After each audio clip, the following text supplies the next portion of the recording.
વડોદરા જિલ્લાના બાજવા વિસ્તારમાં રામાધણી ગ્રુપ તથા જય ભીમ યુવા સંગઠન દ્વારા 5 દીકરીઓના સમૂહ લગ્નોત્સવનું આયોજન કરવામાં આવ્યું હતું। સમાજમાં સાદગીપૂર્ણ લગ્ન પ્રથાને પ્રોત્સાહન આપવાને આર્થિક રીતે નબળા પરિવારને સહાયરૂપ થવાના હેતુથી યોજાયેલા સમૂહ લગ્નમાં મોટી સંખ્યામાં આગેવાનો, શુભેચ્છકો અને પરિવારજનો ઉપસ્થિત રહ્યા હતા। રામાધણી ગ્રુપ અને જય ભીમ યુવા સંગઠન દ્વારા આયોજિત આ કાર્યક્રમમાં સમાજના લોકો મોટી સંખ્યામાં જોડાયા। કાર્યક્રમ દરમિયાન નવ દંપતીઓને આશીર્વાદ પાઠવવામાં આવ્યા।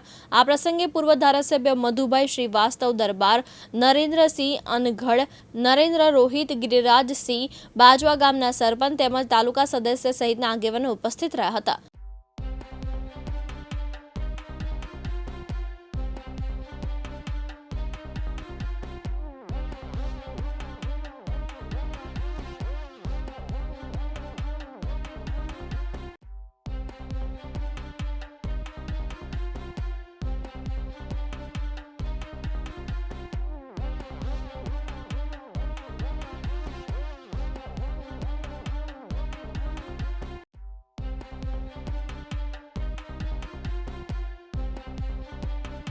મહેન્દ્ર સોલંકી, દિવ્યાંગ ન્યૂઝ, વડોદરા।